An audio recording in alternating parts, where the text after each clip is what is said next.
A ver, ¿se oye bien? Nada. ¿Se oye? Ahora sí. Ahora sí, no digáis que no.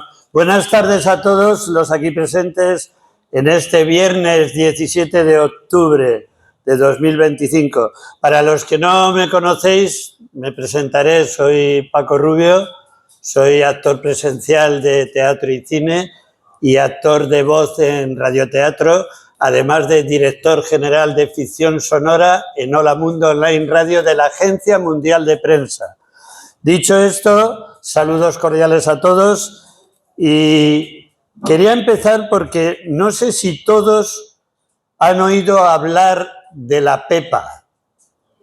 Es que no sé, no hablo de la prima de Damián, no, ni de la tía de Alberto tampoco. A ver si no leíamos. No, veréis, me refiero a aquella famosa Constitución, la primera que se instauró aquel 19 de marzo de 1812 en las Cortes de Cádiz. Fue un documento fundamental en la historia de España e Hispanoamérica, ya que estableció los principios de la soberanía nacional, la separación de poderes y la igualdad de todos los ciudadanos ante la ley. Se aprobó en un momento de gran turbulencia en España durante la Guerra de la Independencia Española contra Napoleón. Para entrar en materia, voy a hablaros un poquito de la misma. Las Cortes de Cádiz, que en aquellos tiempos eran un parlamento provisional, se reunieron en esa ciudad para redactar una Constitución, una que reflejara los ideales de la Ilustración y la Revolución Francesa. La Constitución de 1812 fue un modelo para otras constituciones en la región y sentó las bases para el desarrollo de la democracia en España. Su influencia se extendió más allá de sus fronteras y tuvo un impacto significativo para la creación de los países de Hispanoamérica una vez independizados, asistiendo diputados de los virreinatos y provincias de Hispanoamérica. Muchos de los líderes independentistas, como Simón Bolívar, se inspiraron en los principios de la Constitución y los aplicaron en sus propios países. Para conocimiento de todos, os diré que dicha Constitución estableció varios principios clave, incluyendo la soberanía nacional, que residía en la nación española y no en el monarca, la separación de poderes entre el legislativo, el ejecutivo y el judicial, la igualdad ante la ley y la defensa de la patria. Todos los ciudadanos son iguales ante la ley sin distinción de nacimiento o fortuna. Y además también de unos principios liberales que se convirtieron en la base de la democracia en España e Hispanoamérica. Algunos de ellos incluyeron la libertad de expresión y la libertad de prensa, los derechos individuales, como la libertad personal y la propiedad, y un gobierno representativo en el que los ciudadanos elegían a sus representantes para que tomaran decisiones en su nombre. A pesar de su importancia, esta Constitución enfrentó desafíos y controversias, como suele ocurrir muchas veces. Algunos de los críticos argumentaron que la Constitución era demasiado radical y que no reflejaba la realidad de la sociedad española. Otros argumentaron que la Constitución no iba lo suficientemente lejos en la protección de los derechos individuales. Total, que como consecuencia de estas discrepancias, la Constitución fue derogada en 1814 por el rey Fernando VII, quien había sido restaurado en el trono después de la derrota de Napoleón. Y os preguntaréis todos, ¿y qué pasó cuando entró Fernando VII? Pues que se estableció un gobierno absolutista en el que se perdieron las libertades y los derechos individuales para España e Hispanoamérica. Aunque fue derogada en 1814, su legado continuó influyendo en la política y la sociedad española durante decenios. Y qué casualidad que, llegados a este punto y en estos momentos que vivimos, tres amigos cuyos nombres cito a continuación, Pedro Contreras Belchi, Lo tenemos aquí como presidente ejecutivo. José Manuel Bustos Torres, secretario. E Ignacio José Sebastián Rivera, como tesorero, han decidido unirse, movidos por el interés de nuestra historia, lengua y costumbres, porque coinciden en que la cultura hispánica, las normas legales y las tradiciones deben ser conocidas y valoradas por todos, y creen además que nuestra sociedad debe aprender de los errores de las últimas décadas, siendo imparcial y de la forma más científica posible para impulsar cambios sociales que sean un ejemplo para otros países. Por lo que con este propósito han creado la Asociación Cultural Económico y Social 1812, con el acrónimo de ACES 1812. En honor precisamente de la primera Constitución Liberal Española, una asociación que lleva consigo un proyecto cuya finalidad nos va a explicar a continuación su presidente ejecutivo, Pedro Contreras Belchi. Aquí presente, que os pido un aplauso para él, por favor.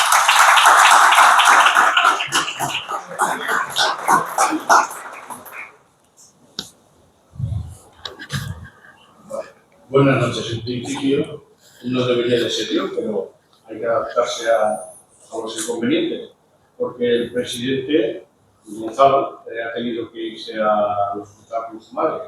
Entonces, claro, pues me ha tocado de manera así rápida estar con vosotros. De lo cual, pues, por un lado lo siento, por otro lado, pues agradezco la presencia de todos y, en fin, que sepamos que esto nace de 3 amigos más 2. Uno que por motivos de servicio no puede estar, porque ya sabemos que cuando te llaman al trabajo, pues a veces es imposibilitarlo. Y a otras veces las necesidades familiares pues son las que nos complican la vida. En fin, nacen estos 5 amigos que por la historia, como muy bien ha explicado Paco Rubio, pues queremos que coincidir con la cultura hispánica, las normas que rigen los comportamientos ciudadanos y nuestras costumbres. Por eso nace nuestra asociación, sin ánimo de estar dentro de ninguna capa del ambiente político, y sí de una capa de apoyo de la ciudadanía y social, para lo cual vamos a intentar establecer una serie de reuniones como las de hoy, tipo conferencias, tipos debates, para que la sociedad y en resumen toda la ciudadanía pueda estar conociendo y apoyando lo que en realidad queremos, que es pues, una sociedad que esté enterada de todas las circunstancias y todas las normas que nos rigen nuestra vida.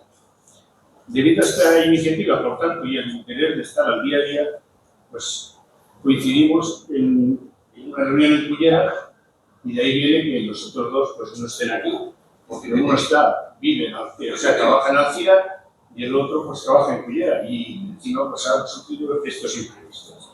De ahí proponer que no solo de política vive el hombre, sino que además de la política hay que dirigirla y orientar a la forma de actuar a la sociedad. Y por eso es por lo que se crea esta asociación. Entre otras cosas, lo formamos 2 retirados, como los conoceréis, que somos Bustos y yo, y ya no tenemos otra cosa que hacer, nada más que meternos en problemas.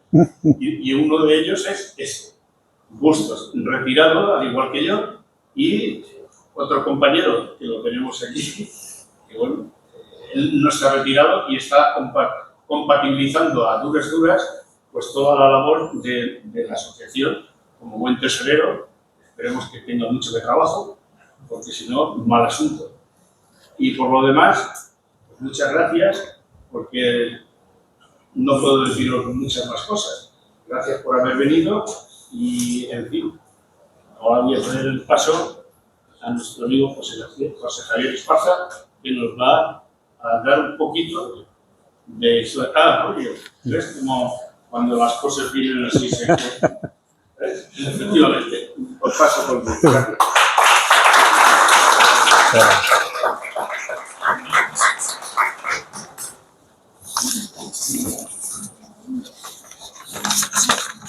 Vamos.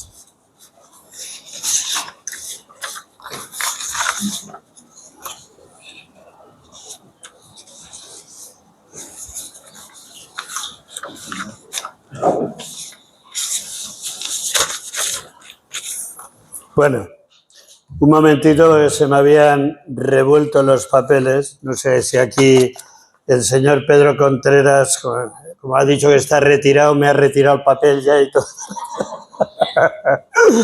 Bueno, a ver, a continuación tenemos el honor de presentar ante vosotros a un gran escritor e historiador, crítico cultural y ensayista español, además de periodista, que lleva años entregado a la tarea de reconstruir la identidad española a partir de su historia.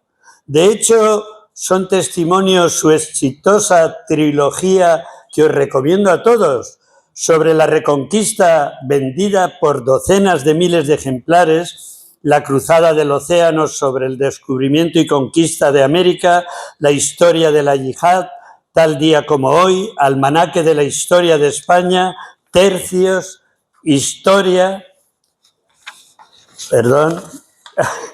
ilustrada de la legendaria infantería española, visigodos, la verdadera historia de la primera España, 35 razones para estar orgulloso de la historia de España, muchos libros escritos y publicados en la esfera de los libros.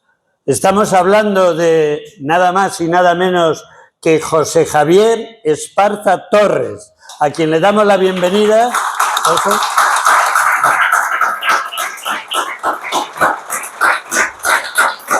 Y tienes tu micrófono, pues donde quieras colocarte, José Javier. Primero hay que ver que funcione el aparatito de ese amarillo de...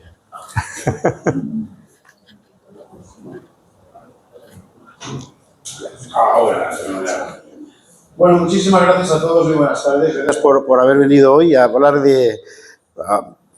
escucharme hablar de 1812. Y lo primero, gracias ante todo a la asociación por haber pensado en mí para abrir este periplo bajo los números de una fecha que para la historia de España es absolutamente fundamental. 1812 es efectivamente la fecha de la primera Constitución moderna, es una fecha capital en la historia moderna de España y es además una fecha extremadamente mitificada por la historiografía moderna de España. Y sobre esto quería decir un par de cosas. La Constitución de 1812, con todo lo importante que es, en realidad estuvo vigente muy poquito tiempo. Pero como toda la historia de la España posterior la escribieron los liberales que la habían hecho, la izquierda de la época, ha pasado al imaginario colectivo como algo absolutamente crucial. En realidad no lo fue como símbolo, y de eso seguramente podremos hablar. Por otra parte, precisamente el hecho de que hayan sido ellos quienes hayan creado el mito de la Constitución ha creado la impresión de que España en realidad empieza a existir en 1812. Proclama derechos y libertades. Antes no lo sabía. Sí lo sabía, en el contexto del antiguo régimen. Habla de la soberanía. Antes no existía. Existía en el contexto del antiguo régimen. Es decir, que no podemos imaginarnos la Constitución del 12 tanto como una puerta que de repente se abre, como, imaginaos un gozne, una bisagra. Cierra una época y abre otra. Pero el mueble es el mismo. Eso es la Constitución de 1812. Una Constitución que llevan a cabo en circunstancias extremadamente traumáticas unos españoles que no eran solo de aquí, y a eso me referiré bastante, sin saber muy bien lo que querían hacer. Algunos lo sabían, otros también, pero pensaban que era lo contrario de esos primeros. Claro. Así que el paisaje era formidable. Para empezar, lo primero, lo fundamental. Cuando penséis en la España de 1812, no penséis en lo que hoy es España, porque la España de 1812 abarcaba 2 océanos y 3 continentes. Claro, cuando dice el texto constitucional los españoles se refiere a ambos hemisferios y está hablando exactamente de todos. Un ejemplo, en la historia de la cultura todo el mundo piensa, porque nos lo han enseñado así en el colegio, que en la España de la Ilustración no hay propiamente ilustración, unos poquitos y tal, los nombres, Feijóo, Jovellanos. En Ecuador, en el Perú, en Colombia les enseñan lo mismo. Un nombre, dos nombres, tres nombres. Ninguno se ha dado cuenta de que en esa época, en el siglo XVIII, todos éramos lo mismo. Y a esos nombres de los españoles ibéricos hay que sumar los nombres de los españoles de la Nueva España, de la Nueva Granada, del Perú, del Plata. Esto es un poco lo mismo. Cuando hablamos de esa España hemos de pensar en esa España bicontinental, tricontinental si añadimos Filipinas, que se extiende a lo largo de 2 océanos y que es una realidad política complejísima. Una realidad política complejísima que a pesar de la emergencia de Francia y de Inglaterra como grandes poderes en el siglo XVIII, sigue manteniendo un control territorial enorme sobre una buena porción del globo. Nos han enseñado que es una España decadente, que se está cayendo a pedazos. No es verdad, no es verdad. Poco antes del cambio de siglo, ha salido de España la expedición Malaspina. La expedición Malaspina es la expedición más importante de la Ilustración europea. Un par de barcos que van recuperando todo lo que pueden en cuanto a mediciones geográficas, zoológicas. La más importante. Ha pasado prácticamente al olvido porque se la comió la guerra. En 1803, muy poquito antes de que todo se caiga, ha salido la expedición Balmis, que es la que lleva la vacuna de la viruela a América. Y es la primera vez que alguien consigue llevar una vacuna a otro continente y empezar a vacunar. Todo eso lo está haciendo esa España. Esa España es un mundo extraordinario todavía, que está viviendo, eso sí, súbitamente un trauma. Y ese trauma es la Revolución Francesa, que está siendo un trauma en todas partes. Aquí más, porque resulta que el rey al que le van a cortar la cabeza es primo del nuestro. Y es muy interesante ver cómo en la evolución de la España del XVIII, insisto, es una España que tiene que hacer frente a 2 potencias emergentes, que son Francia e Inglaterra, ya estamos todos a la par, no es la España gloriosa de los Austrias, pero sigue siendo una España poderosísima. De repente se le cierra el mundo por lo que ha pasado en Francia, porque ha cambiado súbitamente el orden. Cambia el orden del mundo. También tendemos mucho a mitificar la Revolución Francesa por culpa fundamentalmente de un francés que se llamaba Michelet, que se escribe Michelet, y que es el que escribe, igual que nuestro mito de la Constitución del 12, el mito de la Revolución Francesa. La Revolución Francesa fue un baño de sangre descomunal, absolutamente descomunal. Terminó con juicios completamente injustos por definición, como fueron los que llevaron al cadalso a la familia real, con el primer genocidio documentado de la historia en Europa, que fue el de los campesinos de la Vendée, esa región del sur de Bretaña, en Francia, y que naturalmente acabó llevando a la guillotina a los propios promotores de la revolución, como pasa siempre, y que acabó con un golpe militar, que fue el de Napoleón Bonaparte. Esa es la historia de la Revolución Francesa. Eso no quita para que todos esos acontecimientos trastornen radicalmente el orden del mundo. Y eso sorprende a España en una situación con un monarca no particularmente espabilado, tampoco era el idiota que nos han contado, pero bueno, con una situación política muy delicada en la que este nuevo monarca tiene que apoyarse en alguien de quien se fíe, alguien que no quiera enseñarle a él. Esto, por cierto, nos suena a épocas recientes, pero bueno. Y entonces echa mano de Godoy, porque es el que va a hacer lo que él quiera. No los Campomanes, los Florida Blanca y demás, ¿no? Y mal, y muy mal. Y muy mal porque resulta que esta vez el enemigo es más listo que tú y es más fuerte que tú. Y a ti todo te sale mal. Eso es lo que ocurre en unas jornadas absolutamente excepcionales como son las de 1808, que es en realidad el auténtico germen de 1812. Y yo sobre esto sí que querría detenerme un poco. En 1808 es cuando se produce el levantamiento del pueblo de Madrid el 2 de mayo y a partir de ahí el levantamiento de toda España en general, de todo el pueblo español. La situación política es la siguiente. El más listo y el más fuerte, que es Napoleón, ha convencido a padre e hijo, Carlos IV y el que será Fernando VII, de que su futuro, el de cada uno de ellos, y por separado, depende del de Napoleón.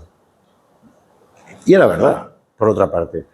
Ambos dos, pensando fundamentalmente en salvar su corona, tanto Carlos como Fernando, entran en el juego político que Napoleón traza con una caligrafía excelente y que termina haciendo que la corona acabe en la cabeza del hermano de Napoleón.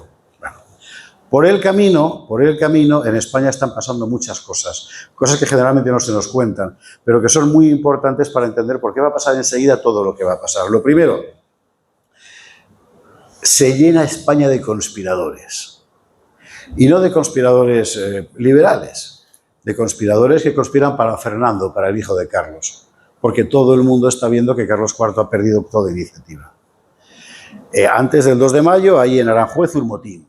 Ese motín es un motín popular, es un motín más que popular, populachero, pero está movido por alguien. Está movido fundamentalmente por los militares y los nobles del partido fernandino, que quieren provocar un cambio de poder. Pensando en que Fernando VII va a solucionar algo que su padre no ha solucionado. Bueno, en todo caso, era una apuesta. Pero el clima de conspiración está por todas partes. El 2 de mayo de 1808, los franceses ya han penetrado absolutamente en España. Como sabéis, no es una invasión, sino que es la corona quien les llama. Más precisamente, es la corona quien se lo autoriza para poder combatir a los ingleses. Aquí hay que empezar a contar cosas que salen un poco del relato habitual, así que me perdonaréis que haga este punteo. Todos hemos oído hablar del general Wellington, el inglés que vino a ayudar a los españoles, ¿verdad?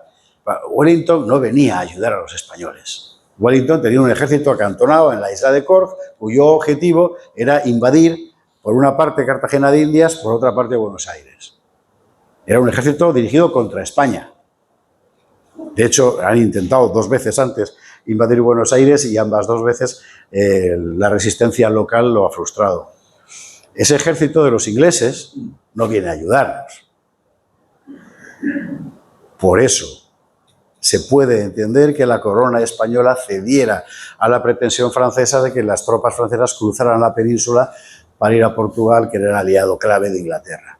Así se entiende mejor. Quiere decir, Carlos IV podía cometer sus errores, pero la decisión tenía cierta lógica. Claro, el error fue pensar que los franceses iban a contentarse con simplemente pasar. Lo que hicieron fue controlar un país que estaba ya sin control. Y con unas órdenes concretas por parte de la corona, que eran las de colaborar con los franceses. Las órdenes del ejército, de la administración, de las cortes, todas eran de colaborar con los franceses, que estaban aquí como aliados, incluso protectores, frente a otro enemigo. Eso empieza a crear, a partir de un cierto momento, una sensación, especialmente en las clases populares, pero también en los viejos nobles del antiguo régimen, una sensación de opresión insoportable. Entre otras cosas porque el cierre inglés de las rutas americanas nos ha dejado con muy pocas vituallas. Todo el tráfico comercial, que era riquísimo con América, lo han cerrado. Apenas llegan cosas. Aquí la gente empieza a pasar hambre. Y está todo el mundo muy enfadado. Y por otra parte, los franceses, yo he estudiado en París, en fin, no son los mejores invitados del mundo. Llegan aquí y se comportan pues como los ingleses en Magaluf, lo mismo. Bueno, y los ánimos se van caldeando. Y se comportan como los ingleses en Magaluf, los franceses, digo. Bueno, y los ánimos se van caldeando. Y el primer muerto francés no es en el 2 de mayo. Es unas semanas antes un oficial francés en Carabanchel que había violado a la hermana de un cura. Y el cura sale con la teja que llevaban entonces y el trabuco y según lo ve pasar por ahí, se lo carga. El ambiente era ese. En ese contexto empieza a haber unas conspiraciones ya muy formales por parte del ejército, de ciertos elementos del ejército que no toleran la orden de colaborar con alguien que se comporta como un invasor.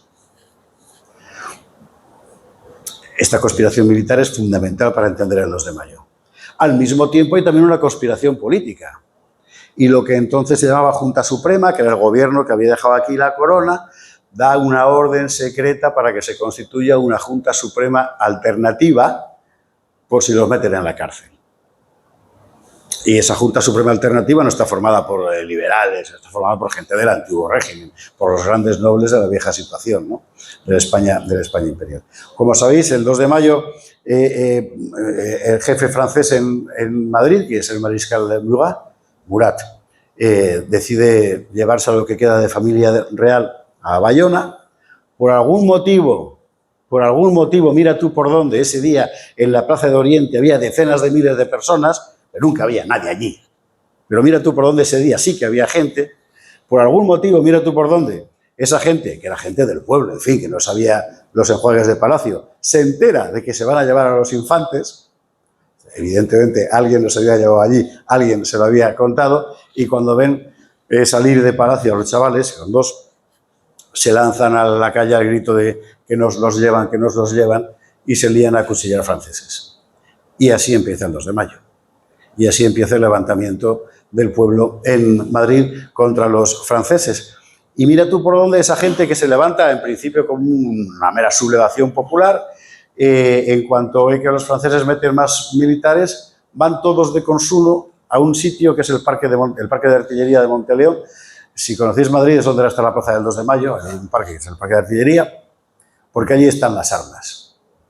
¿Y cómo sabía el pueblo que estaban allí las armas? O aún más, que les iban a abrir la puerta. Lo sabían, porque alguien se lo contó. Y lo que encuentran allí es a unos oficiales que, desobedeciendo las órdenes de sus superiores máximos, pero obedeciendo las de sus superiores inmediatos, se han encomendado a sí mismos y se han marchado al parque de Monteleón, han apresado a la guarnición francesa y empiezan a repartir armas a la gente que va. Este es el principio del levantamiento. Subrayo todo esto porque da la impresión de que es un movimiento puramente popular, de gente que espontáneamente se levanta contra un enemigo. No, había un foco de resistencia nacional previo. Pero va a pasar una cosa todavía más prodigiosa, y es lo siguiente. En Madrid vive en aquel momento un señor muy importante que se llamaba Esteban Fernández de León. Esteban Fernández de León era venezolano. Es decir, español en la época. Había sido largo tiempo intendente en Caracas y ya retirado se había venido a vivir a Madrid.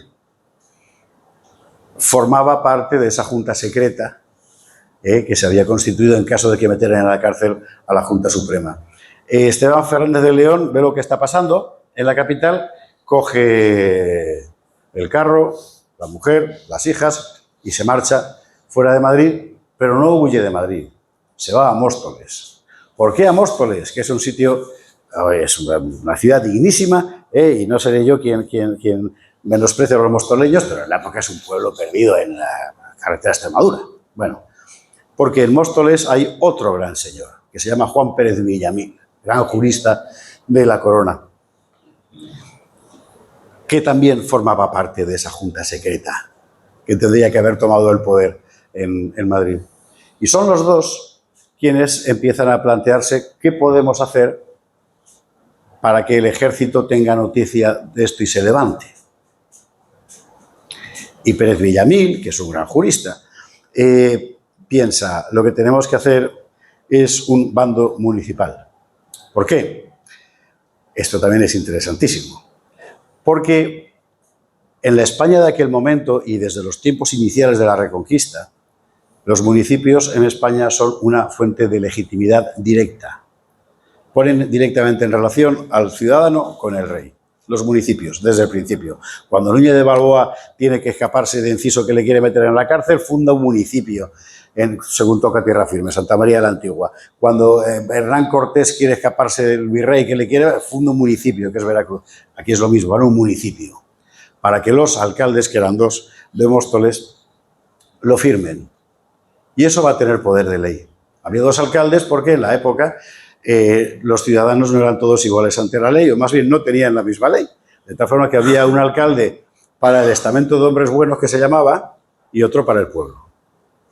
Andrés Torrejón y Simón Hernández. Bueno, son estos dos quienes firman un papel que ellos jamás habrían sido capaces de escribir, evidentemente. Lo ha escrito Pérez Villamil, que es una declaración de guerra.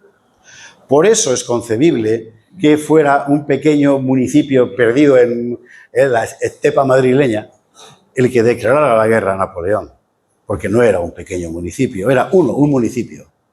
Dos, todo el mundo sabía que quienes hablaban en realidad en nombre de aquellos dos alcaldes era la famosa junta secreta que estaba diciendo vamos a por ellos. ¿Y cómo llega el bando desde Móstoles hasta el ejército? El grueso del ejército estaba en Extremadura entonces, cerca de Navalmoral de la Mata. Pues llega porque con Esteban Fernández de León había un tipo al que yo siempre había pensado personalmente que era un mero jinete de postas, de estos que hacían antiguamente los envíos y tal, pero que investigaciones recientes parece demostrar con bastante claridad que era militar, que se llama Pedro Serrano. Es uno de estos héroes que aparecen en la historia, brillan 2 días y luego desaparecen. ¿Por qué han muerto o porque no se sabe qué ha sido de ellos? Pedro Serrano es el que, según firman los alcaldes, ese documento que les han tendido Pérez Villamil y Fernández de León, los grandes señores del antiguo régimen, dice, yo lo llevo. Yo lo llevo. Así que coge su caballo, coge el bando y va pueblo por pueblo, Maqueda, etcétera, entregándolo en los ayuntamientos para que saquen una copia y llevándose el texto sin parar de cabalgar hasta Navalmoral de la Mata. Es fama que en Navalmoral su caballo revienta y él desaparece de la historia. No sabemos si muerto o cómo. El asunto es que es precisamente así, gracias a este Pedro Serrano, cuyo nombre ignora todo el mundo, como el bando de Móstoles pudo conocerse en toda España. Porque cada uno de estos municipios lo mandaba a su vez al vecino y el vecino lo mandaba al otro. De tal forma que en apenas una semana no había municipio en España que no supiera que había que levantarse contra los franceses. Y la pregunta es, bueno, ¿y por qué se levantaron? Quiero decir, tú estás en Madrid soportando a los franchutes y tal, bueno, puedes entender que te levantes. Tú estás pero en un pueblo de Burgos. ¿Por qué? Pues sí, se levantaron. Y esto es una cosa auténticamente prodigiosa que desde mi punto de vista es importantísimo porque demuestra hasta qué punto puede hablarse realmente de una idea de soberanía nacional española en el pueblo español, aunque no con la idea de la nación moderna, ciertamente, en la España de aquel tiempo. Esto lo vio muy bien, aunque no lo parezca mentira, Carlos Marx, nada menos. Carlos Marx tuvo una época, hacia los años 50 o así, Marx era muy golfo, estaba siempre con los problemas de dinero tremebundos. Entonces hubo una época en la que se dedicaba a mandar artículos a Estados Unidos que allí le publicaban, ¿no? Bueno, y están muy francamente buenos. Y en uno de esos artículos, él explica que lo que no había entendido Napoleón de España es que España no era una sociedad como el resto de las sociedades europeas del antiguo régimen. Napoleón pensaba que en España, como en cualquier otro sistema absolutista, cortar la cabeza del rey era suficiente para que todo el orden se desplomara. Y Napoleón no podía saber, seguramente porque nadie se lo había contado, que en España funcionaba desde muchísimos siglos atrás, desde el principio de la Reconquista, una red densísima de instituciones populares, de ayuntamientos, de juntas, de fueros locales, que en la práctica significaban una legitimidad sin necesidad de que el rey la sancionara. Por eso España, por más que lo pretendieron los Borbones, no era una monarquía absoluta, porque existía todo ese tejido previo que hacía factible que en una ciudad, en Oviedo, por ejemplo, o en Bilbao, se levantara una junta de patricios locales y declarara la guerra a un enemigo exterior. Y eso fue exactamente lo que pasó, de tal forma que en muy poco tiempo toda España se levanta porque sus instituciones previas, preconstitucionales, es verdad, pero ya nacionales, porque es el pueblo sin la corona el que se está levantando, entra en guerra contra el mayor poder de su tiempo. Bueno, todos sabemos que la cosa fue muy bien al principio, Agustina de Aragón, Zaragoza, la puerta del Portillo con el cañón aquel, en Valencia con el Palleter, todo lo que sabemos. Y que se torció en cuanto Napoleón dijo, sois un desastre todos, dejadme que voy, dejadme solo. Pues solo era con 500.000 soldados con los que cruzó Pirineos primero y la Sierra de Guadarrama después y empezó a repartir estopa. Y asentó, en fin, en el trono a su hermano. En todas partes, menos en una en la que tuvieron que refugiarse las Cortes, que fue precisamente Cádiz. Cádiz era la que más lejos pillaba de la entrada napoleónica, lógicamente, pero además estaba protegida por la flota inglesa, con lo cual resultaba, bueno, un buen lugar para esconderse. Por favor, claro que sí. Luego te lo cuento en... Protegida por la escuadra inglesa. Entonces, era el lugar ideal para reunirse allí. Fernando VII, después del cambalache bastante impresentable con su padre y con Napoleón, quién le quita la corona, quién se la pone, quién no sé qué, necesita legitimarse. Y puesto que él es rey a ojos de buena parte de la nación, lo que hace es que se convoquen las cortes. Cortes que se convocaban periódicamente. Cortes, paréntesis, pero me parece que es importante saberlo. En España las cortes son, desde 1180, las primeras cortes con representación popular de Europa. Todo el mundo dice que el parlamentarismo lo inventan los ingleses. También dice que inventaron el té y es una planta asiática. En fin, no. Las primeras cortes con representación popular se inventaron en las Cortes de León. Y no porque el rey fuera particularmente demócrata, sino porque necesitaba una voz alternativa al peso de los grandes nobles. Así que lo que hizo fue ir a las ciudades y decirles, vosotros mandáis vuestros representantes. Pero nosotros, mi rey, si solo somos campesinos, artesanos, vosotros. Así que vosotros elegid a vuestros patricios urbanos que van a estar en las cortes al lado de los grandes nobles, de los grandes eclesiásticos. Eso empieza así y va a durar mucho tiempo. Y en líneas generales, las cortes en España, las de Aragón enseguida copiarán el modelo, después las de Navarra, van a ser cortes ya con una representación popular. No es una representación democrática como la entendemos, claro. Efectivamente no lo eran, pero sí con una representación popular que incide en esa idea tan típicamente española desde el principio de la Reconquista, sino antes, de que hay una relación directa entre el pueblo y el soberano, sin intermediarios. Lo era el municipio y lo son otras muchas instituciones.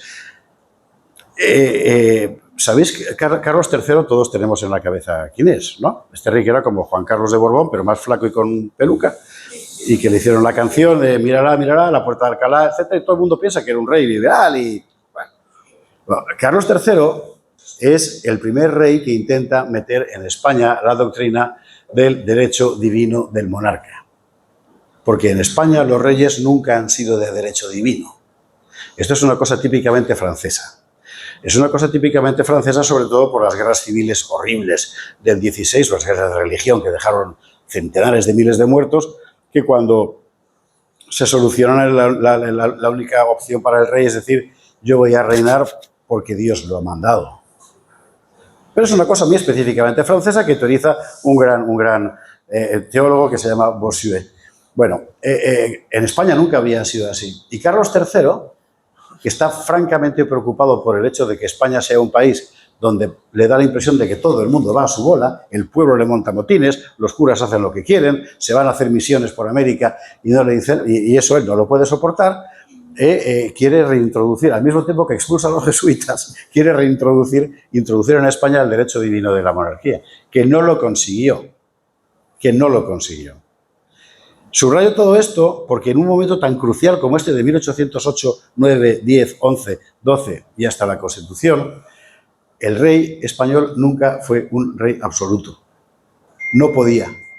No podía porque había tal red de instituciones por debajo y por encima, las juntas provinciales, las juntas... que realmente no podía hacerlo. Y Fernando VII no quiso al principio, luego ya fue otra historia. Las Cortes, vuelvo a las Cortes. Es cuando se convoca precisamente Cortes, Fernando VII, y entonces aparece otro elemento que lo va a cambiar absolutamente todo. Y es el siguiente.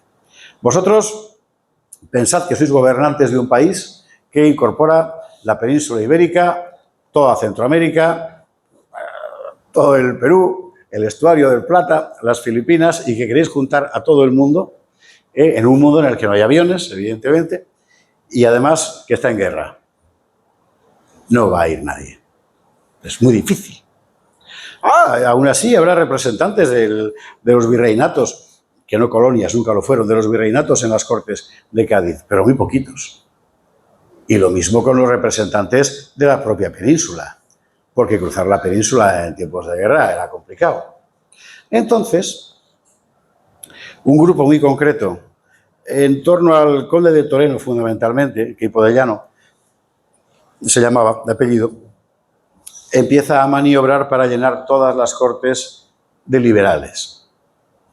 de liberales que querían trasladar aquí el modelo que originalmente se había querido implantar en las constituciones liberales de Estados Unidos, de Francia, de Inglaterra, etcétera, de soberanía popular. Hasta ese momento la soberanía la encarnaba la persona del soberano, en este caso el rey.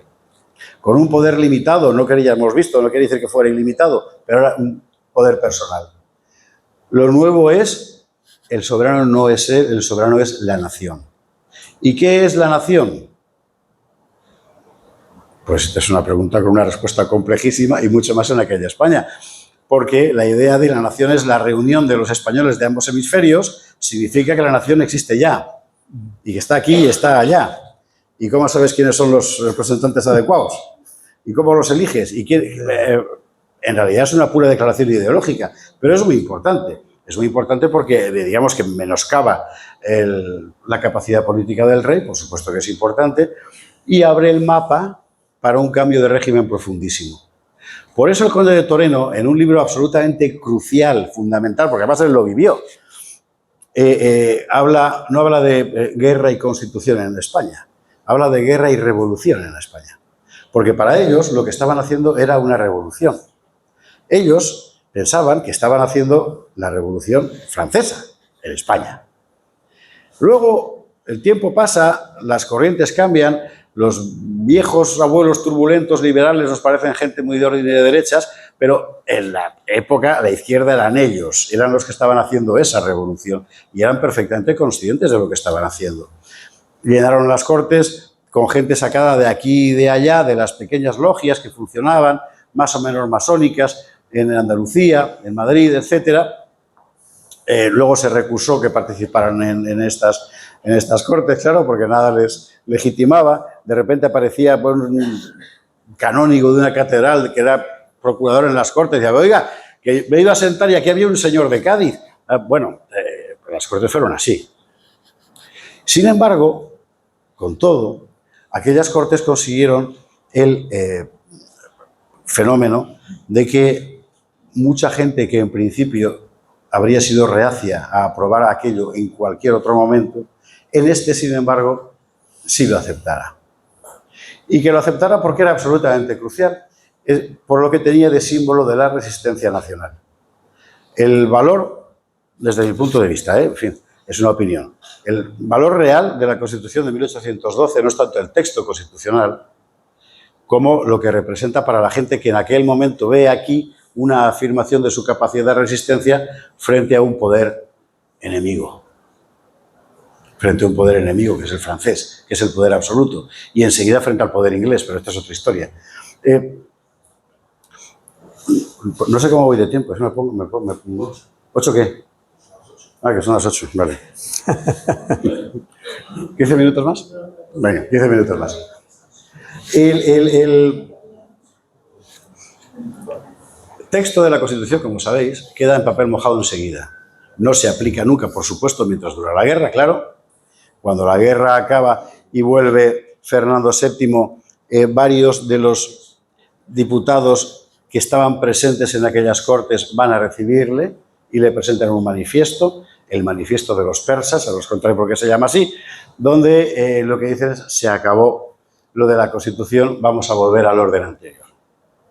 Se llama de los persas porque el manifiesto empieza diciendo algo que históricamente no es del todo cierto, pero bueno, en la época se pensaba que sí, que es que los persas de vez en cuando dejaban unos pocos días para que el pueblo hiciera lo que le daba la gana, lo que quisiera, que robara, que asaltara, y pasado ese día, o sea, a las 12 de la noche del último día ya, todo el mundo otra vez a funcionar como en un cuartel, ¿no? Entonces ellos decían, esto ha sido en los días de los persas de España, ¿no? Y ahora pasados estos días de los persas, tiene que volver el orden como era antiguamente. Y aquí se abre otra brecha que nos va a llevar ya hasta principios del siglo XX, si no más, que es la constatación de que el nuevo orden no funciona bien en ningún momento y al mismo tiempo el viejo orden no puede resucitar porque se ha muerto. Con frecuencia se le echa la culpa a Fernando VII del retorno del absolutismo. No es verdad. Fernando VII es un rey que sí tiene sus limitaciones ciertamente, pero toda Europa en aquel momento al mismo tiempo vuelve al absolutismo. Toda al mismo tiempo. Bueno, menos Inglaterra, pero por otros motivos. ¿Por qué?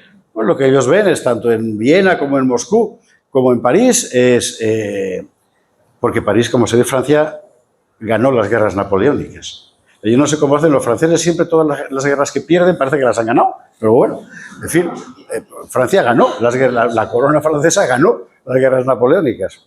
Bueno, todos imponen el retorno al absolutismo y por supuesto España también. No es una cosa que se le ocurra solo a Fernando VII frente a... No, es la atmósfera del tiempo. Es verdad que el propio primo de Fernando, el francés, le dice, oh, podrías, a lo mejor alguna reforma, podías dejarla ahí, que no la... Vale, bien, esto ya es otra historia. Lo que hay en aquel momento en España es trágico. Es trágico porque el país se ha roto. Se ha roto físicamente. O sea, España sale de la guerra de la independencia con una deuda del 1200%. Y es un cálculo pacato, está hecho sobre el patrimonio real. España sale de la guerra de la independencia con la industria, con la agricultura enteramente arruinada por la guerra, sin cabaña ganadera, porque se la han comido toda para los soldados, sin apenas industria, porque los franceses en su retirada rompían y los ingleses cuando llegaban también, porque Inglaterra también estaba haciendo la guerra a España en ese momento. De tal forma que lo que queda aquí a partir de 1814 es un mundo destrozado. Un mundo destrozado con un montón de gente con la escopeta en casa. Y aparecen enseguida las milicias nacionales y las milicias realistas y no sé cuál. Y esta gente está a tiros por el campo.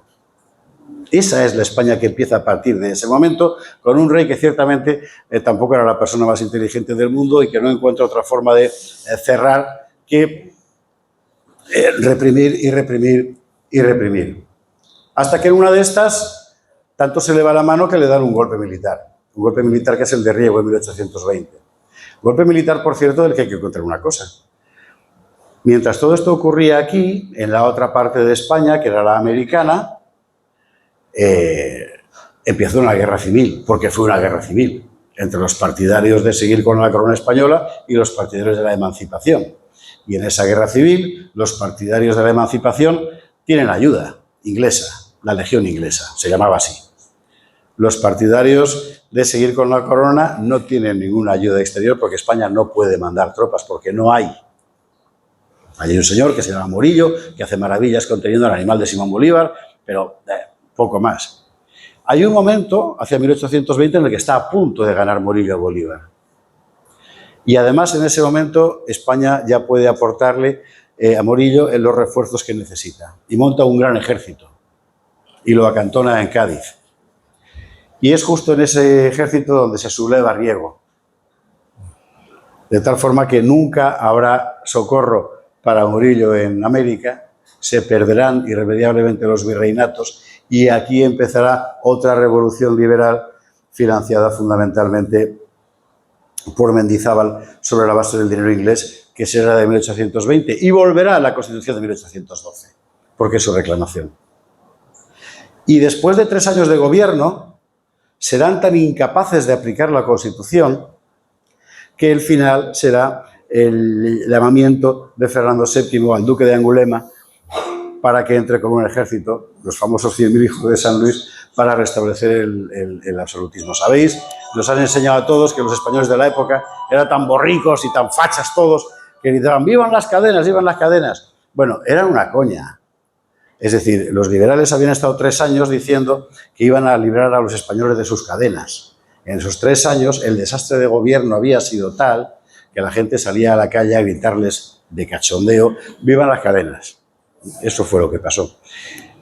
Y a partir de ese momento, toda la historia constitucional española es una pugna permanente entre 2 familias liberales. Los liberales doceañistas, así llamados,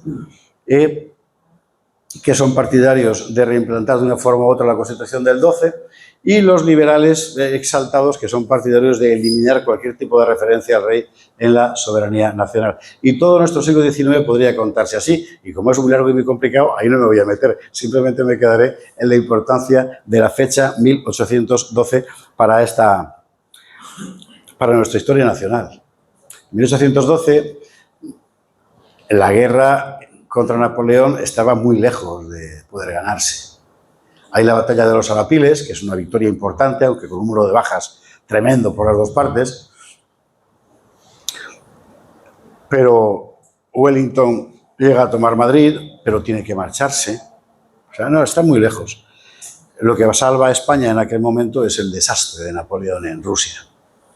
Eso hace que tenga que aspirar un montón de recursos. Él mismo lo dirá en sus memorias. Esta maldita guerra de España, decía Napoleón, no había entendido nada de lo que pasaba aquí. No había entendido nada de lo que pasaba aquí. Tiene que retirar gente, al final perderán. Ese no había entendido nada de lo que pasaba aquí, me parece que es una buena reflexión para terminar.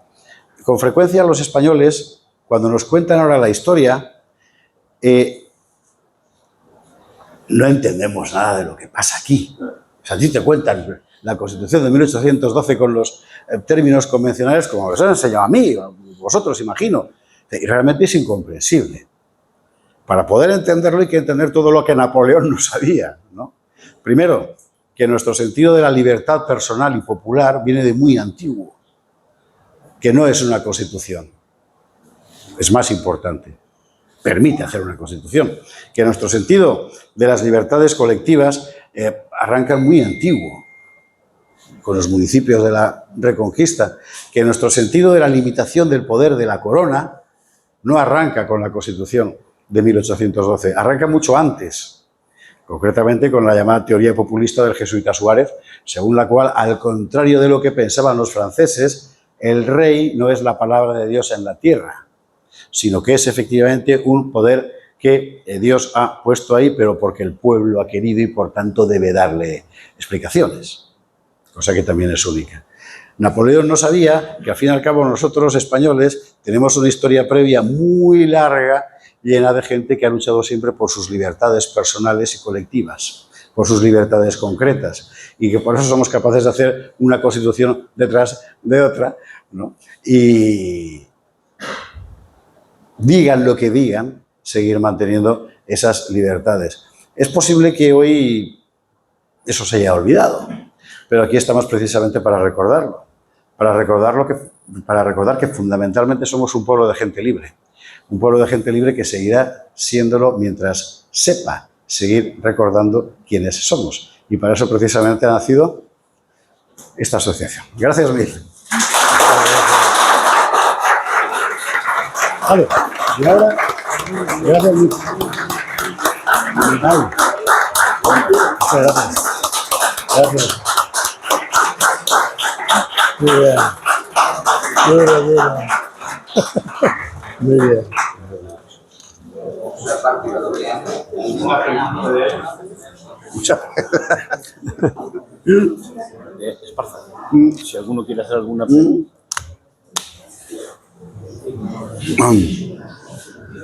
¿Alguno quiere hacer alguna pregunta, alguna aclaración o algo? ¿Algún insulto o lo que? Yo simplemente... Yo creo que... Se le oye, se le oye. No, que me ha gustado mucho de la charla. Gracias. Y preguntar por qué cree que ya hasta la misma izquierda de España, y por supuesto la derecha, ya no la defiende tanto como antes. De hecho, la ven, no se entiende bien lo que significó, porque considera que ya no es una referencia. Me da la sensación de que no está siendo ya... Me parece que es una sensación acertada, efectivamente. Para buena parte de la izquierda, que está ya en un momento post-nacional, la Constitución de 1812 no deja de ser un recuerdo molesto, porque es esencialmente una Constitución nacional y, por tanto, patriota. Y hay cierta derecha también que, como a lo que está entregada es a la construcción de un mundo global donde las naciones desaparecen, pues este es un recuerdo un poco molesto. Les gusta más recordar, curiosamente, la Constitución americana, ¿verdad?, que la nuestra. Pero bueno, ellos son así. Por eso es tan importante precisamente recordarla en este nuevo contexto. Hace, no sé, 30, 40 años, recordar la Constitución de 1812 podía ser, bueno, como se dijo en cierto momento, del ámbito del PP, por ser más concretos, ¿verdad?, que España nacía con esa Constitución. Evidentemente no. Creo que ahora podemos darle la vuelta a ese planteamiento que viene de la tradición liberal del 19 e incorporar precisamente la Constitución de 1812 como un magnífico ejemplo de patriotismo español y que como tal merece ser recordado en su contexto concreto, ¿no?, y real. ¿Alguna pregunta más? ¿Alguien quiere alguna aclaración? Hay menos libertades ahora que entonces.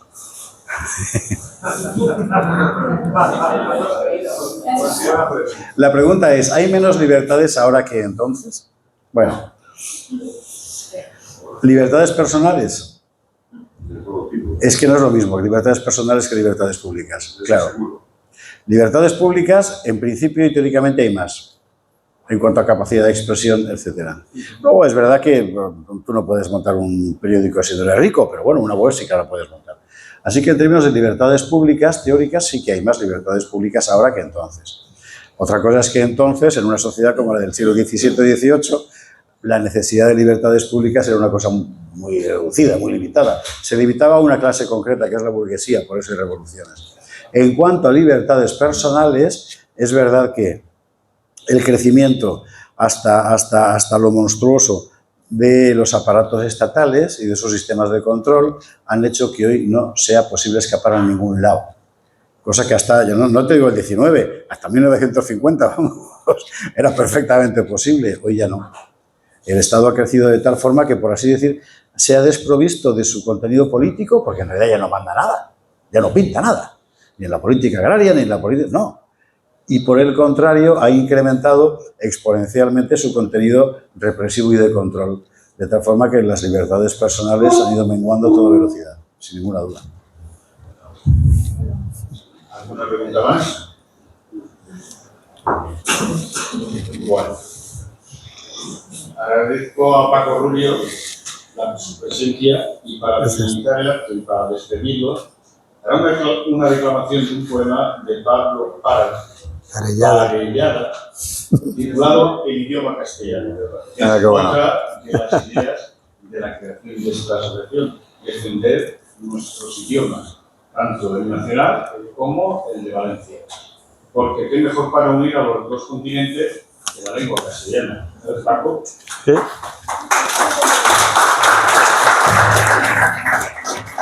No sé si cogerla. No sé si se me oye bien así o queréis que lo haga mejor con el micrófono. ¿Mejor? Bueno, mi mujer ya me está diciendo que lo ponga a 1 metro de distancia. No, está muy bien. Me da igual. Quitar esto que no sabemos. A ver, este poema de Pablo Parellada habla de las variaciones que tiene el idioma castellano solo con que se cambie... Perdón. Solo con que se cambie, por ejemplo, de masculino a femenino una palabra o se le ponga un acento, ¿no? Esas variaciones que hay en el idioma castellano, que ahora os vais a dar cuenta de cuántos cambios hay, ¿no? Y este poema, que lo escribió pues a finales del siglo XIX o a principios del XX, no hay una fecha concreta en la que lo escribiera, ¿no? Pablo Parellada. Y yo me lo aprendí hace ya mucho tiempo y bueno, de momento está en la cabeza hasta que se me vaya, ¿no? Y empieza así, ¿no? Dice, señoras, señores, un servidor, Pedro Pérez Pacticola, cual la Academia Española limpia, fija y da esplendor. Pero yo lo hago mejor y no son ganas de hablar, pues les voy a demostrar que es preciso meter mano al idioma castellano donde hay mucho que arreglar. ¿Me quieren decir por qué en tamaño y en esencia hay esa gran diferencia entre un buque y un buque? ¿Por el acento? Pues yo por esa insignificancia no concibo la distancia de presidio a presidio, ni de Tomás a Tomás, ni de un topo al que topó, de un paleto a un paleto, ni de colas a colas. Mas dejemos el acento, que convierte, como ves, las ingles en un inglés. Y pasemos a otro cuento. ¿A ustedes no les asombra que diciendo rico y rica, majo y maja, chico y chica, no digamos hombre y hombra? Y esa frase tan oída del marido y la mujer, ¿por qué no tiene que ser el marido y la marida? Por eso no encuentro mal si alguno me dice cuala, como decimos pascuala, femenino de pascual. El sexo hablar nos obliga a cada cual, como digo. Si es hombre, me voy contigo. Si es mujer, me voy contigo. ¿Puede darse en general, al pasar del masculino a su nombre femenino, nada más irracional? La hembra del cazo es caza, la del velo es una vela, la del suelo es una suela y la del plazo una plaza, la del correo, correa, la del mes, mesa, la del pan, pana, la del mus, musa, la del can, cana y la del jaleo, jalea. ¿Por qué llamamos tortero al que elabora una torta y al sastre que ternos corta no le llamamos ternero? Como tampoco imagino, ni el diccionario me explica, por qué al que gorros fabrica no se le llama gorrino. ¿Por qué las Josefas son por pepitas conocidas como si fuesen salidas de las tripas de un melón? ¿Por qué el de Cuenca no es cuenco? Bodoque, el que va de boda, y a los que árboles podan no se les llama podencos. Cometa está mal escrito, y por eso no me peta. ¿Hay en el cielo un cometa que cometa algún delito? Y no habrá quien no conciba que llamarle firmamento al cielo es un esperpento. ¿Quién va a firmar ahí arriba? ¿Es posible que persona alguna acepte el misterio de llamarle monasterio donde no hay ninguna mona? ¿Y no es tremenda gansada en el teatro que sea denominada platea donde no platea nada? Si el que bebe es bebedor y el sitio es el bebedero, a lo que hoy es comedor hay que llamar comedero. Comedor será quien coma, como bebedor quien bebe. De esta manera se debe modificar el idioma. ¿A vuestro oído no admira lo mismo que yo lo admiro, que quien descerraja un tiro dispara pero no tira? Este verbo y otros 1000 en nuestro idioma son barro. Tira el que tira de un carro, no el que dispara un fusil. De largo sacar largueza en lugar de larguedad y de corto cortedad en vez de sacar corteza. Del mismo modo me aquejo de ver que un libro es un tomo. Será tomo si lo tomo, si no lo tomo es un dejo. Si le llamamos mirón al que está mirando mucho, cuando mucho ladre un chucho, se le llamará ladrón. Porque la sílaba on indica aumento. Y extraño que a un ramo de gran tamaño no se le llame Ramón.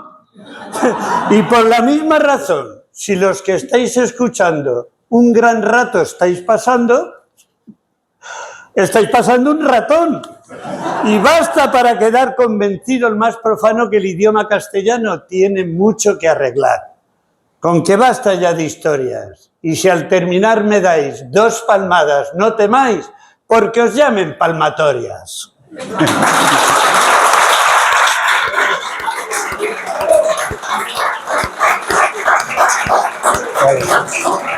Ahí está todavía.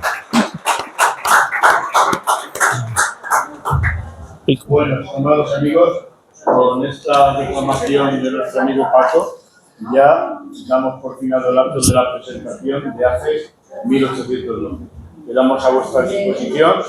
En la red habrá una web, si alguno está interesado en algunos datos más, ahí podéis comunicar con nosotros a través de WhatsApp o a través de nosotros mismos y de la propia web, que si hoy no está acabada, porque tenemos una pequeña, es para que nos dé acceso y tiempo a hacer una en mejor estado, para incluso aquel que quiera colaborar con nosotros o quiera estar de socio. Muchas gracias por vuestra presencia. Los libros. Y los libros.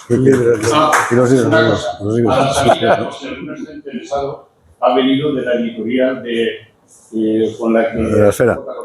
está la editorial es La Esfera. la esfera, por si alguno está interesado en alguno de los libros que ha editado y los que ha escrito nuestro querido y amigo Rafa. Buenas noches. Muy bien. Gracias, Luis.